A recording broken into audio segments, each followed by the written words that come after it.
Hello friends, welcome to the farm square. Let's start learning. तो आज इस video में हम कवर करेंगे एंटीबायोटिक्स। आज तक हमने देखा है कि एंटीबायोटिक्स क्या होती हैं। एंटीबायोटिक एक ऐसा टॉपिक है जो आपसे कोई भी कभी भी फार्मेसी में पूछ सकता है। जब आप रजिस्ट्रेशन के लिए जाओगे अपने, तो उस टाइम पे कोई भी पूछ सकता है यहाँ पे कि व्हाट इज़ एंटीबायोटिक्स, एग्जाम्पल बताओ, इसकी क्लासिफिकेशन बताओ। ये क्योंकि एंटीबायोटिक्स एक ऐसा टॉपिक है जो कि बहुत ही वाइड है। इसमें आपको बहुत चीज़ें समझनी है, सीखनी है, और ये आपसे जनरली पूछा जाता है हर जगह पे। कोई भी कॉम्पिटेटिव एग्जाम हो, वहाँ पे एक एंटीबायोटिक्स का क्वेश्चन आता ही आता है। और एंटीबायोटिक हम देखते हैं, जैसे कि हमने बहुत सारी देखी भी है, एम्पिसिलिन, एमोक्सिसिलिन, एमोक्सिक्लेव, ऑगमेंटिन की जो नाम से आती है। तो ऐसी बहुत सारी मेडिसिन हमने देखी है और एंटीबायोटिक्स के बारे में आज पढ़ेंगे। तो सबसे पहले स्टार्ट करते हैं from what is antibiotics, from definition what is antibiotics. तो एंटीबायोटिक्स, व्हाट आर एंटीबायोटिक्स? अगर कोई एक्सप्लेन करता है एंटीबायोटिक्स की जो माइक्रोज्म को इनहिबिट करती है ग्रोथ को, तो ठीक है, लेकिन आपको ना एक सही से किसी को एक्सप्लेन करना पड़ेगा। तो एंटीबायोटिक्स आर दोज एजेंट और दोज ड्रग विच इनहिबिट और prevent the growth of micro organisms, specially bacteria, without harming the host. इसमें जो एक लाइन आती है लास्ट में, विदाउट हार्मिंग द होस्ट, मतलब कि होस्ट को बिना हार्म करे हुए किसी भी बैक्टीरिया की या किसी भी माइक्रो ऑर्गेनिज्म की ग्रोथ को रोकना या उस माइक्रोऑर्गेनिज्म को मारना, ये एंटीबायोटिक्स का एक्शन होता है। अगर हम देखें कि कैसे करते हैं, तो हमें पता है कि जो बैक्टीरिया होता है वो हाइपरओस्मोटिक होता है। इसका मतलब ये है कि अगर हम उस बैक्टीरियम को, अगर उसकी सेल वॉल को हटा दें, तो बर्स्ट हो जाएगा, क्योंकि उसके अंदर का प्रेशर बहुत ज़्यादा है। तो इसलिए जो बैक्टीरिया की सेल वॉल होती है ना, वो एक पेप्टाइडोग्लाइकेन नाम के मटेरियल से बनी होती है। पेप्टाइडोग्लाइकेन, पेप्टाइडोग्लाइकेन में क्या हो गया, एक पेप्टाइड और ग्लाइकेन। पेप्टाइड मीन्स वहाँ पे हमें पता चल गया प्रोटीन की कोई चेन होगी, पेप्टाइड है तो। और ग्लाइकेन मीन्स मतलब शुगर, ग्लाइकेन। अब शुगर किस तरह, शुगर जो मोइटी है वो किस तरह की है, इसमें नैग और नैम, एन स्टाइल ग्लूकोसमीन और एन स्टाइल मर्म्यूरिक एसिड। ये क्या करते हैं, जो जब सेल वॉल बनती है पेप्टाइडोग्लाइकेन, वहाँ पे एक ट्रांसपेप्टाइडिस करके एंजाइम होता है। Penicillin binding site, penicillin binding protein site पे एक ट्रांसपेप्टाइडेज करके एंजाइम होता है। वहाँ पे वो एंजाइम जो है नैग और नैम के बीच जो ये पेप्टाइड बॉन्ड्स बनाता है, जिससे कि पेप्टाइडोग्लाइकेन की सिंथेसिस होती है, जो कि एक हाइपर ऑस्मोटिक प्रेशर जो जनरेट करा है बैक्टीरिया ने इनसाइड, उसको उसको उस प्रेशर को, वो इतनी स्ट्रांग होती है कि उस प्रेशर को का बर्डन ले सके। लेकिन जो हमारी एंटीबायोटिक्स है, जैसे कि एग्जांपल के लिए हम लेते हैं penicillin. Penicillin is the first antibiotic which are discovered by Alexander Fleming from penicillium notatum. जिसमें क्या हुआ था कि उन्होंने जो पेनिसिलिन निकाले, उसमें देखा गया कि वो रिटार्ड करे growth as a micro organism का। तो इसमें क्या होता है पेनिसिलिन में, अगर पेनिसिलिन देखें ना, तो पेनिसिलिन जो ट्रांसपेप्टाइडिस एंजाइम है उसको इनहिबिट करती है, जिससे कि पेप्टाइडोग्लाइकेन की जो लेयर है वो नहीं बन नहीं पाती, और जो बैक्टीरिया है वो हाइपरओस्मोटिक है, वहाँ से सेल बर्स्ट हो जाता है। तो अगर हम कोई आपसे पूछे कि क्लासिफिकेशन बताओ, तो उसकी क्लासिफिकेशन ऐसे नहीं बतानी कि एमपीसिलिन, एमॉक्सिसिलिन, नहीं नहीं नहीं, ऐसे नहीं है बिल्कुल।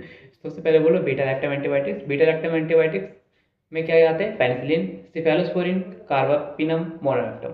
जैसे कि आप अब पेनिसिलिन में बताइए कि सिंथेटिक और नेचुरल।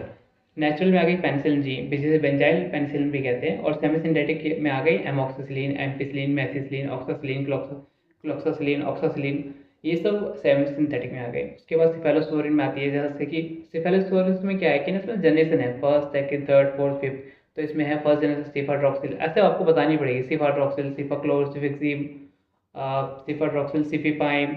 और एक फिफ्थ जनरेशन भी होती है एंटी एमआरएस एक्टिविटी करके, उसमें सेप्टारोलिन आता है। अब कार्बापिनम हो गया, और मोनोवैक्टम। मोनोवैक्टम में क्या एजिट्रेन है, मोनोवैक्टम में क्या है, सिर्फ बीटा लैक्टम रिंग होती है।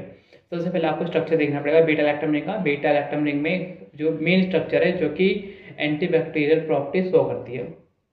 अब कुछ बैक्टीरिया ऐसे होते हैं जो कि इस बीटा लैक्टम रिंग को तोड़ने के लिए बीटा लैक्टमेज या पेनिसिलिन एंजाइम को रिलीज करते हैं। तो उस केस में हम यूज करते हैं बीटा लैक्टमेज इनहिबिटर।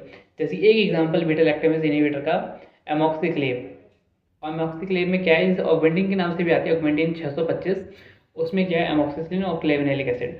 एमॉक्सिसिलिन क्या हो गया कि उसमें बीटा लैक्टम रिंग है, वो एंटीबैक्टीरियल एक्टिविटी शो करेगी। और उस बीटा लैक्टम को तोड़ने के लिए अगर कोई बैक्टीरिया बीटा लैक्टमेज एंजाइम को रिलीज करता है, तो जो हमारा क्लेवेनिलिक एसिड है वो उस बीटा लैक्टमेज एंजाइम को इनहिबिट कर देगा, जिससे कि हमारी बीटा लैक्टम रिंग जो है वो सेफ रहेगी, और जो बीटा लैक्टम रिंग है वो जो एक्सर में दिखा सकेगी।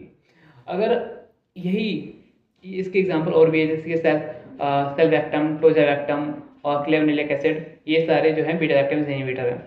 ये बीटा जो आपका क्लेवनिलिक एसिड है, ये इसे सुसाइड इनहिबिटर भी कहते हैं। सुसाइड इनहिबिटर इसलिए कहते हैं क्योंकि इनिशियली तो ये रिवर्सिवली बाइंड करता है, मतलब ये बाइंड करेगा reversibly initially, but they form covalent later, मतलब बाद में ऐसी बॉन्डिंग बनाएगा with beta lactamase inhibitor, beta lactamase enzyme, कि उसको ये सुसाइड ही करवा देगा, मतलब उसकी एक्टिविटी को बिल्कुल उसकी एक्टिविटी को रोक देगा, इसलिए तो सुसाइड इनहिबिटर भी कहते हैं। अगर हम उसके बाद बात करें तो इसमें आता है आपका एमिनोग्लाइकोसाइड्स। फर्स्ट हमने क्लासिफिकेशन क्या होता था, ये बीटा लैक्टम, सेकंड आपके एमिनोग्लाइकोसाइड जिसमें स्ट्रेप्टोमाइसिन, नियोमाइसिन, कैनामाइसिन आते हैं। फिर टेट्रासाइक्लिन आती है, टेट्रासाइक्लिन, ऑक्सीटेट्रासाइक्लिन, क्लोरटेट्रासाइक्लिन, डॉक्सीसाइक्लिन, ये सब आते हैं। उसके बाद मैक्रोलाइड आता है। मैक्रोलाइड में क्या आएगा आपका, मैक्रोलाइड में आएगा एरिथ्रोमाइसिन, क्लैरिथ्रोमाइसिन, एजिथ्रोमाइसिन। कुछ मिसलिनियस भी होते हैं जैसे क्लोरामफेनिकोल, क्लिंडामाइसिन। तो आपको ऐसे बतानी पड़ेगी, सबसे पहले बोलो बीटा लैक्टम एंटीबायोटिक्स, फिर एमिनोग्लाइकोसाइड, फिर टेट्रासाइक्लिन, फिर मैक्रोलाइड, फिर मिसलिनियस। ये 5 आपके इसमें सारी एंटीबायोटिक्स कवर हो जाती हैं। जैसे अब आपसे कोई पूछे एजिथ्रोमाइसिन किस में आएगी, तो मैक्रोलाइड है, मैक्रोलाइड में आती है एजिथ्रोमाइसिन। जैसे कि मैंने बताया था अभी कि मैक्रोलाइड में एजिथ्रोमाइसिन, क्लैरिथ्रोमाइसिन और एजिथ्रोमाइसिन आते हैं। अब इन सबका जो एक्शन है वो अलग अलग है। जैसे कि पेनिसिलिन का हमने बताया था कि वो ट्रांसपेप्टाइडेस एंजाइम को इनहिबिट करता है। उसके बाद जैसे कि एमिनोग्लाइकोसाइड और टेट्रासाइक्लिन का मोड ऑफ एक्शन क्या है कि ये बाइंड करता है 30 राइबोसोमल सब यूनिट पे। बैक्टीरिया में जो राइबोसोमल यूनिट होती है ना, वो 50 और 30 की बनी होती है। 50 और 30 मिला के 80 होता है, लेकिन उसे 70 कहते हैं, 70 राइबोसोमल सब यूनिट। जबकि ह्यूमन में क्या होता है कि 60 लार्जर सब यूनिट जो होती है 60 की होती है, और स्मॉलर जो 40 की होती है। 60 40 100 होनी चाहिए, लेकिन 80 होते हैं। वो ऐसा क्यों है, क्योंकि जब 60 और 40 जो है फ्यूज़ करेंगे ना, तो 20 जो एमिनोस है वो आपस में फ्यूज़ हो जाते हैं। तो ये रीज़न है उसका। और उसके बाद ये हमने पढ़ लिया। उसके बाद जो मैक्रोलाइड है वो 50 राइबोसोम सब यूनिट पे वर्क करते हैं। आपसे कोई सिंपल से पूछे कि explain about mechanism of action of penicillin, तो हम बताएंगे कि पेनिसिलिन क्या करता है। एक ट्रांसपेप्टाइडेस नाम का एंजाइम होता है जो पेप्टाइडोग्लाइकन बनाता है, उस एंजाइम को इनहिबिट करता है, जिससे कि पेप्टाइडोग्लाइकन की वो लेयर बन नहीं पाती है, जिससे कि जो बैक्टीरिया होता है वो हाइपरओस्मोटिक होता है, मतलब कि उसका प्रेशर बहुत ज़्यादा होता है, उस पेप्टाइडोग्लाइकन की मेम्ब्रेन ने संभाल रखा होता है। लेकिन जब वो पेप्टाइडोग्लाइकन की मेम्ब्रेन नहीं रहेगी तो सेल बर्स्ट कर जाएगा। उसके बाद हमारे पास एमिनोग्लाइकोसाइड और टेट्रासाइक्लिन, उसमें हमारे पास ये एक्ट करता है 30 राइबोसोम सब यूनिट, और ये इनहिबिट करता है प्रोटीन सिंथेसिस को। मैक्रोलाइड में सेम है, मैक्रोलाइड 50 राइबोसोम सब यूनिट पे वर्क करता है, और ये इनहिबिट करता है प्रोटीन सिंथेसिस को। अब ऐसे ही कुछ आपने देखा होगा। अब तो ये तो सिंपल एंटीबायोटिक्स की बात हो गई। आपने देखा होगा यूटीआई, यूरिनरी ट्रैक्ट इन्फेक्शन में, रेस्पिरेटरी ट्रैक्ट इन्फेक्शन में, यूटीआई, आरटीआई, इन सब में जो एंटीबायोटिक्स का यूज़ होता है। कुछ एंटीबायोटिक्स ऐसी होती है जो कि सेकेंड लाइन होती है, कुछ फर्स्ट लाइन होती है। अगर यूटीआई में जैसे ये एंटीबायोटिक्स को क्लासीफाई किया गया फर्स्ट लाइन सेकेंड लाइन में, फर्स्ट लाइन और सेकेंड लाइन में कैसे क्लासीफाई किया गया है, इसको उस बेसिस पे क्लासीफाई किया गया है कि फर्स्ट लाइन जो है वो हाई एफिकेसी है उसकी, और लो टॉक्सिसिटी है। मतलब फर्स्ट लाइन में हाई एफिकेसी, लो टॉक्सिसिटी, और सेकेंड लाइन में है कि high toxicity and low efficacy. तो ये है उसमें। उसके बाद आपने मैक्रोलाइड, ये जो है एंटीबायोटिक्स, ये ऐसा टॉपिक है जो आपको कहीं भी पूछा जा सकता है, और इसकी क्लासिफिकेशन, मोड ऑफ एक्शन, और आपको व्हाट इज एंटीबायोटिक्स, ये आपको आना ही चाहिए। I hope you like this video. Thanks for watching, keep supporting.